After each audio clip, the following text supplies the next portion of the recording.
Let's see, where were we? If you were gone, I don't want that even if it were to kill me. Just thinking about it is painful. I don't like it. Sorry for making things difficult, but if you're going to disappear after graduating anyway, I may as well say it. Say what? It may be unsightly, it may be pathetic, but that's my honest answer. At least in this situation, I won't be able to say I couldn't express my real feelings. Even if I'm unskillful, I don't care. I'll say it even if clumsily. That's why I don't want that, even if it were to kill me. If I don't speak up now, I know I'll regret it for the rest of my life. She widens her eyes. Is my answer really that surprising? There was a stunned silence for a while, whether it was due to a loss for words or confusion. After a few moments of silence, as if time had stopped, she asked me back, even if you were to die? Even if I were to die? Do you know what you're saying? I think those words carry a lot of weight. To me, this isn't something you can just say because you got carried away by the moment. But I do mean it. My life is centered around school. My daily life and my relationships revolve around school. I think everyone is like that during high school. That's why club activities are the center of my school life. I come to school every day for club activities and to skip class. And for me, the center of the club is Senpai. Come to the club room every day to see you. My heart shrinks. I feel like I just said something very important. Now that I've put it into words, it is irreversible. It's shaking the very foundation of who I've been until now. This thought suddenly comes to my heart, and I can't continue my words. The sound of rain echoes in my ears. I have suddenly forgotten how to breathe. I can't look at her face, and instead drop my eyes at her school shoes. Got it. I look up at her voice. She's looking straight at me, with dark, deep, unfathomable eyes. Thanks, Haruya-kun. I understand how you feel. It's alright if you die, right? A note of caution, I nod. I don't know what comes next. I hate the future. The amount of time spent in high school may seem small when compared to life as a whole. However, I am living as a high school student right now. For me, the present is everything. This club with Senpai is the center of my world. I don't care if I'm called abnormal or immature. Will I ever be able to find something in my life that I feel I can give my all to? Will I be able to do that as an adult? Do such things exist in everyone's life? So I just nod. I look into her eyes and nod. Yeah. At first she nods mysteriously, but her movements become gradually lighter, as if she had been possessed and the curse has finally been lifted. Her mouth relaxes. After returning to normal, she asks, Say, there's something that worries me a little. Yeah? Haruya, you said you don't want me to suddenly disappear, but I never mentioned disappearing. I'm just saying that I have to graduate someday too. Are you misunderstanding something, or did you think I was implying I'm transferring to another school? A smile appears on her lips.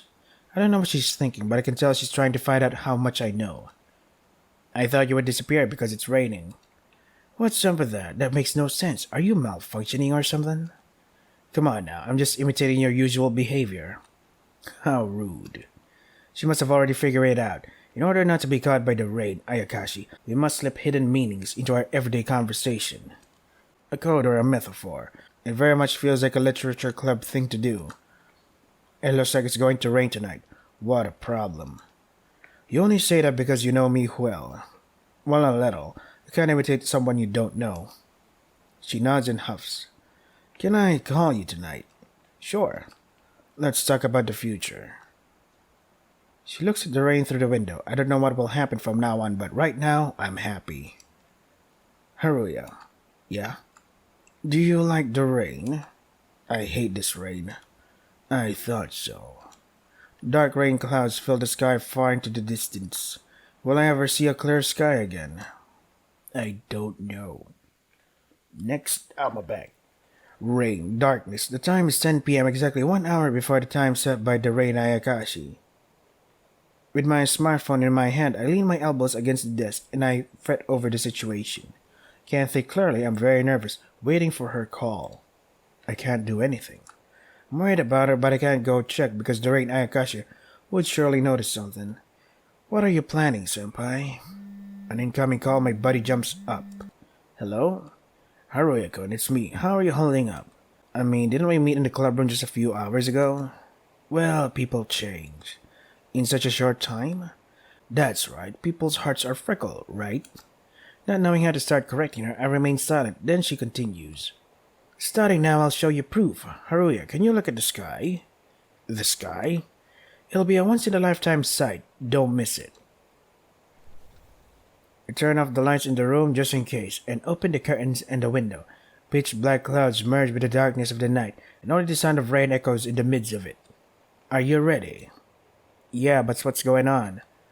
It's the end of everything. I'm breaking all the taboos now. Huh? Despite my confusion, the call is cut off. As I'm staring blankly at the sky, the center of the sky begins to shine brightly. What's going on? Is she doing that? The light expands little by little. Just when I think it's about the size of the moon in the night sky, the light condenses at once and becomes a mere dot. I'm still watching the movements of the sky. Then the moment begins. Ah, bright! From a point in the sky, a dazzling light spreads like a ring and runs through the whole sky. It's as if a star were exploding. And at that moment, the night sky starts to twinkle with glimmering stars, and a huge full moon illuminates the earth. The sky clears, the rain clouds in the area are cleared. Senpai? An incoming call. I raise my voice as soon as I pick up. Did you do that? Indeed, it was quite beautiful, wasn't it? She replies carefreely, while I'm overwhelmed by surprise, almost stunned. With this, even the rain Ayakashi can't chase after you. We can relax for a while. Is it okay for you to do this? It's not, but I don't care. I feel the same way as you do. She feels the same. However, she and I seem to have different kind of strengths. Then, shall we meet? I'm coming to pick you up. Let's see. Your room had a window, didn't it? She keeps going as if nothing happened. I see. Is this the path that we have chosen? I take a deep breath. I need a moment to calm myself down. Ah, you're taking deep breaths. What? Can't I? No, go ahead. Oh, I know. Can I take a deep breath too? Why are you asking me? There are people who get angry when imitated, right? I'm not like that. Please do as you wish. I hear a deep breath through the speaker, making small talk calm my heart a little. Maybe as my senpai she was taking care of me. So, do you have any windows at your house? We do, like one would expect of an ordinary house. Oh, is that so? Windows are something to be found in ordinary rooms after all. Sorry, let's get back to the topic. I'll head to your house and knock on your room window. Then I will wait in front of the entrance, so please come see me when you're ready. Got it. Please close the curtains. I need to mentally prepare. I like it. We're coming closer one step at a time, giving each other time. Isn't that a great idea? I can hear her take a breath. Then she says in a faintly trembling voice, I'll come in my true form. Don't be surprised. For some reason, those words made my heart beat fast. I also take a deep breath and reply, Yeah, I'll be waiting. Then, I'll be here right away. I hang up, stand by the window and draw the curtains again. Through the gap I can peep the night spreading far beyond the window. It spreads far and wide. What does she look like, I wonder? Like we had agreed, I soon hear knocking on the window. I open the curtains, but there's no one outside. Only the darkness of the evening. I take a deep breath. Feelings of tension and exhilaration build up. The area around the pit of my stomach seems close to bursting. This is the same feeling as when I was heading to the meeting place on the day we went to the hydrangea garden. I open the door of the room and stand in front of the mirror, wondering what to do with my belongings. Do I need a wallet in this case? I'm rushing and end up leaving the room with nothing. I think it's the most appropriate. I quietly pass through the dark corridor and carefully descend the stairs. Standing in front of the entrance door, I take a deep breath. That wasn't enough, so I squat down, holding my head in my hands, and I mutter, Senpai. I'm ready. I have made up my mind. I open the front door with trembling hand, to my surprise. What she look like? An eldritch abomination. Oh, cool. Senpai? There's something unhuman standing there. Yeah, it could never be human, but it's too beautiful to be called a monster. It's a one-of-a-kind existence that seems to have nothing similar to the beings of this world. Looks like a cosplayer to me. Senpai, that's you, right? Yeah, it's me. Nice to meet you. Yukino Akabane has changed into the winged Ayakashi, Kabane Shira Yukihime, the deathly red-winged deity. These are my real appearance and name. Her long white hair flutters in the night breeze, just like the flow of a silvery river. Red butterfly-like wings spread out behind her slender jet-black body. And most of all, what catches my eye most is that she's a figure without a face. And I stare at her for a while. She smiles as if embarrassed. I realize that I've been watching too much, so I hurriedly avert my gaze. It's a little awkward. Surely I shouldn't have come, she says quietly. Do you hate having met me? That's not it, but it's true that I shouldn't have met you, nor should I have shown you this form. But now we have met, and now you're showing it to me. And that is a problem. Yeah, she sighs. The atmosphere is one of what's done is done. Then she looks up at the sky and murmurs. It's because the moon is so bright. Her hand reaches out and wraps around my right cheek. They say the moon drives people crazy. Like lunacy? Yeah, we're probably a little crazy, both you and I. Is it that surprising? I was told something crazy, so now I'm crazy. And even then you still wanted to see me. I wanted to see you even more. What a weirdo. I don't want weird people calling me that. I'm not human. I don't want weird creatures calling me that. With a sigh, I put my hand on Senpai's hand. You aren't human. Words just sound like soliloquy leaked out of my mouth. I don't know how to pronounce. You aren't human, Senpai. What did you think? What's with this question? Nothing special. I thought you were a normal human being, but I didn't think you were a normal person. What's the opposite of normal? Abnormal? Special. I reply by reflex. Surprised at myself, I break into cold sweat. Although I'd usually take it back right away, that's not the case now. I gently take her hand that's resting on my cheek to my chest, and I put my other hand on top of hers. I looked up at the senpai's faceless face and say again, You're special. To me, senpai is senpai. Murder or not, you're a human being. That changes nothing for me and I can't help it.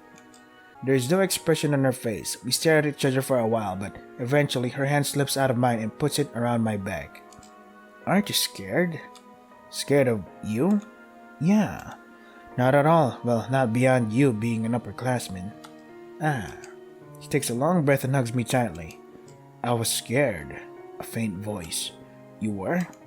That's right, because if I showed myself to you like this, what should I do if you'd reject me? That's a baseless worry. I think you're beautiful. Beautiful? Did you say beautiful? Yeah, I mean, no, it's not beautiful as in for people. It's like the beauty of flowers and butterflies. I get it, but you don't have to be so embarrassed. It's a moonlit night's rendezvous. We don't have time for that now. I know, let's not call me later, but I'm only me. I came because I was happy to be called. You were happy? She lets out a sigh as if a weight has been lifted from her shoulders. She then looks up at the full moon in the sky again and says, Night makes people bold. No doubt about it. When tomorrow comes, I might be too embarrassed to see you again. But will there be a tomorrow? She says nothing, and I don't say anything either. I love this silence. Let's go, Haruya. Where to? To the Hydrangea Garden. I couldn't take it easy before. What do you say? Okay, but how do we get there? With my wings. She picks me up and I leave myself to her. My body gently floats in the air, and soon my eyes go beyond the roof of the houses. Cool. Don't look down, I'm sure you'll be scared. Understood, then can I look at you? Wobble. Hey, senpai. The ground and sky rotate. The lights of the houses trail in circles. I see the night sky in front of me. After regaining her balance, she says, Talking is forbidden. Is this a night bus or something? After that, we continue the night flight while chatting. We weave through the clouds in the night sky while basking in the full moon. Surely if someone looked at us from a distance, we would have become a single dot running through the sky, a UFO. And then what? We land at the nightly Hydrangea Garden. The flowers are wet from the rain that fell until the evening, and the white moonlight is reflected on the water droplets. Come on, let's walk and look around. She changes into her human form again and turns towards me. Let's chat while we walk. And so we start our final trip back home. We start walking side by side with a sunny and transparent feeling like the one after rain. I'm not human. Walking next to me, she says suddenly. Well, to be honest, with the rain I she said that to me. I was convinced pretty quickly. I wonder what that means. She replies with a smile. You're saying that to someone who has been living like a human until now, you know? It didn't really work out well, though. Then why were you pretending to be human? Did you live here posing as someone else? Senpai has a thoughtful look, then she answers me. I wanted to go out into the world, and I was also interested in people. Is there any reason for that? I'm a well-to-do young lady after all. What's that reaction? It's convincing. Does it fit? It does indeed. You seem to find everything fitting today. But that helps me understand. You had no common sense, or rather, you did things that ordinary people wouldn't even think of, so I was rather relieved to hear that. I wonder if I was really that unconventional. Did you think you were pulling off well the whole human thing? Huh? I thought so at first. But now that attitude doesn't feel right anymore, does it? Oh, that's right. I was in high spirits when I entered school, but people gradually stopped approaching me. Well, people choose who they want to be friends with. Which one would it be in our case? Which one? What do you mean? You say people choose others. Did I choose you, or did you choose me? I feel like I can only answer that I chose. Oh, you just said something nice, didn't you? It's the truth. Back during the club members' recruitment day, when I met you for the first time, I wanted to follow you. I was sure you'd take me to a faraway place. And was that prediction correct? Me being here now is the answer. That's right. I too am here now after many sacrifices. Silence descends between us, who are beginning to regain their normal liveliness. That is the truth. Yeah, I'm an existence that shouldn't be anywhere by now. I can't say anything. I'm not able to condemn you. To be honest, I still can't dislike you. I can't hate you no matter what you have done.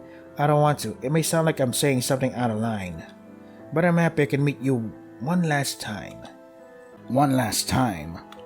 Yeah, I came here to do that. When I met the Reina Ayakashi, I thought, maybe there are Ayakashi even more dreadful out there. Maybe there are lots of them. That's right, there are many more powerful Ayakashi stronger than him. I see, and all of them may come to get you. Surely. So today might be our last time. Yeah, that's all correct. So if we met today and said our farewells, that would be it. But maybe we can be together forever. Are you suggesting we should escape? That's sort of what I was thinking. I like the sound of it. That might be nice, but... She then raises her voice. When I turn around, she's looking up at the moon in the sky. The moon is beautiful. Just as she says, the moon floating in the pitch-black sky is pouring light while illuminating the clouds of the dark night. It looks like a round hole in the sky. There's another world out there, and its light is leaking out onto the earth. That's the kind of hole the moon is. Why does the moonlight look so lonely? Maybe we're the ones who are lonely. Not the moonlight? We're all lonely, but we usually don't realize or hide it from anyone as we live our lives. But at night the moon shines on it and on the loneliness inside us. Haruya, have you ever felt lonely? Recently not so much, but I still get that feeling at night. I see. And you? I do feel lonely. After answering immediately, she lowers her eyes. I'm lonely and I feel as though my body is going to collapse at any moment. If there's anything I can do. She outstretches her arms, wraps them around my back from the front and hugs me. I want to have you. Then I'll exchange Haruya for Senpai. You've said it now, no takebacks. She chuckles. Hey Haruya, can you hear? Hear what? It looks like it's going to rain soon. Raindrops fall suddenly. When I look up, the rain clouds that should have cleared earlier are beginning to cover the night sky again. Then, what's coming now is... You bastards! I hear a crackle behind me. The deafening voice of the shark slams down from above onto the ground. The hydrangeas sway in the roar of the earth. When I turn around, I'm held in Senpai's chest. Blah? What? She mutters something, only one word, but I can't understand it well. Ow, my eyes. The agony of death, a screaming voice in pain. Even though it comes from our enemy, his screams freeze my blood. The changes in the volume and tone of his voice until the screams faded away seems to have contours of death stand out vividly. Then a sound as if a large amount of water is being thrown on the ground. It's over. Then she adds, as if remembering, looks like a red spider lily. Did she say bloom or maybe break or burst? The exact word doesn't matter anymore. And then what? A red spider lily. Do you have any more regrets? Do you want to see one for the last time? Nope, it's okay. Ignore what I said. Right, let's continue what we were talking about earlier. She says, letting go of my body. Are you talking about escaping? Yeah, I'm calling it an escape, but I have no intention of running away. Do you want to obey the orders, or you want to fight?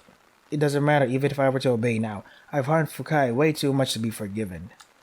By Fukai, she refers to the Reina Ayakashi. She has laid a hand on her compatriot. It's not that we won't run away, it's that we can't run away in the first place. We'll be caught, and even if we resist, we have no chance of winning, and when we're caught, we'll be killed. These are all our options. Are we at a dead end? I don't know what to do. Then what should I do? I'll follow you. Thank you. Let's see.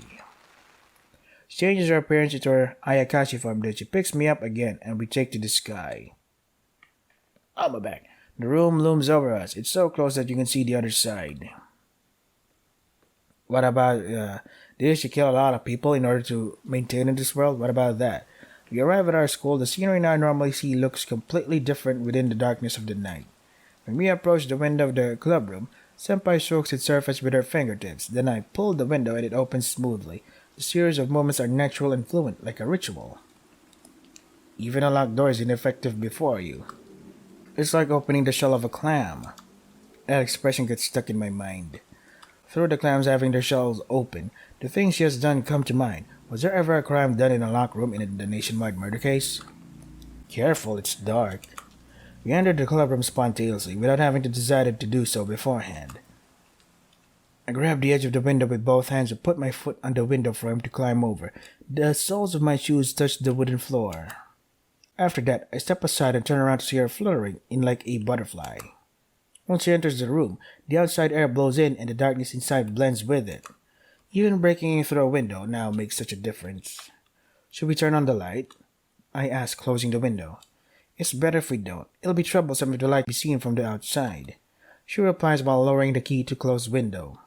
Lowering the key to close... Okay. Our movements blend together seamlessly, like gears on a machine. I'm sure that if I were to start a sentence, she would immediately be able to say the rest of it. This is the sort of sense of unity that envelopes us. We face each other in the dark. In the pitch-black club room, Senpai's figure is emitting a mysterious glow. It's strange. What is? Well, we're sneaking into school at night right now. I think it'd be normal to get a little excited, but I'm strangely calm. What are you talking about now? First, you made the rain clear, then we flew into the sky and you killed the shark. Only after all that did we sneak into the school at night. True, this has been quite the big adventure. Well, maybe we don't feel it that much because we're too used to being together in the club room like this. Might be that. This room, overflowing with our time spent together, is now connected to this moment as well. The club room is filled with darkness and the heat of the rainy season. We stare at each other in the dark. The darkness envelopes us. Our bodies melt into the darkness, and the darkness stretches into us. A faint ray of moonlight seeps into the room through the window. As she grabs my hand, the light of the moon slowly disappears, buried by the cold rain clouds. She takes a step forward. I don't move. From the front, she then pushes my body towards the wall. I retreat towards the wall without resisting. While following the direction of her strength, I end up leaning against the wall, covered from above by Senpai. This body doesn't have enough strength to hold on anymore. She brings her mouth close to my ear and whispers. The trembling of the thin air is like a caress? A caress? A caress? Ticklish. Oh, okay. Do you understand? So you want to eat me to make it last longer? You fool. She chuckles. Do you understand? I do. Now it's enough. I say nothing. I don't have to answer. Words exist to communicate with others, but when our relationship with someone is deep, you need less words. This is our case too. A critical place, a singularity, our literature club room. The air is slightly disturbed. Her warm breath flows down my neck. It's probably an unspoken sigh. Outside, the rain continues to fall like a soft noise. It's the sound of silence. She brings her mouth close to my ear. The touch of her hair on my cheek is ticklish. We keep our faces together for a while, listening to each other's breathing. Now the moon is swallowed by clouds. The moonlight is gone. The narrow room is overflowing with darkness. Something hard touches the upper edge of my ear, the inside of which is made of cartilage. My tactile sense It has become sharp in the darkness, now sharpens further all the nerves of the ear. I can feel a solid touch behind my ear. Soon the pressure loosens up. The seams of my body might just collapse and vaporize. That's how I feel. Usually we don't notice, but our bodies are truly heavy and there's nothing we can do about that. If you have a body, you can go anywhere on Earth. With some ingenuity, you can fly in the sky and dive deep in the sea. But without a body, you can go even farther. As I was thinking all that, a weight was suddenly added to my body. It has body heat and is breathing. The body is indeed heavy, and rightfully so, I think. Is it painful? No, not at all. We all have a body. I'm sure that's why we can feel each other's hearts in pain. But because of that very body, we can never be one with someone. When we are born, we become a single individual, and we live alone forever. In this lukewarm, damp darkness, those walls dissolve. Just like shadows blending together, our boundaries become ambiguous. Where does it end for me, Senpai, in the darkness that fills this room? My body's floating. It's like being in warm water. Is my blood rushing to my head? Is my consciousness hazy?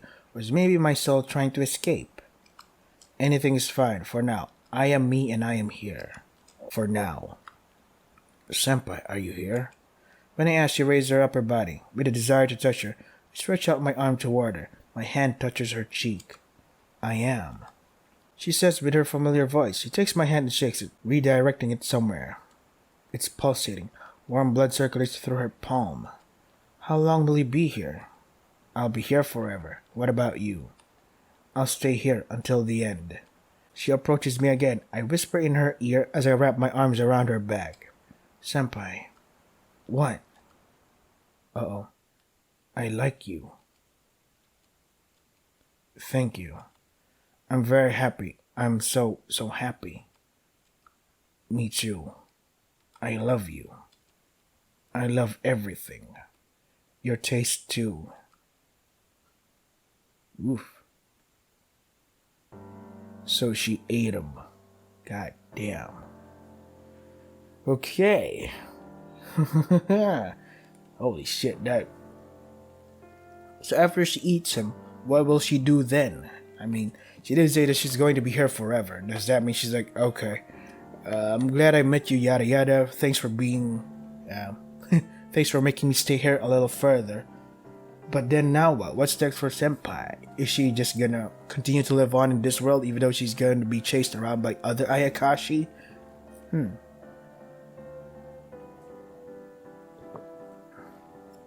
Yeah, I'm pretty sure there are much more things. Okay, so let's just wait for this credit scene to get finished. What the hell? This reminds me of Pupa, but Pupa's way more gory and brutal, and so Pupa's way more hilarious. This is more like, oh, tragic. So they like each other, they love each other a lot, but somehow using himself as food is a way to show his love for her because she loves everything, I guess. But yeah, the word love is twisted a lot.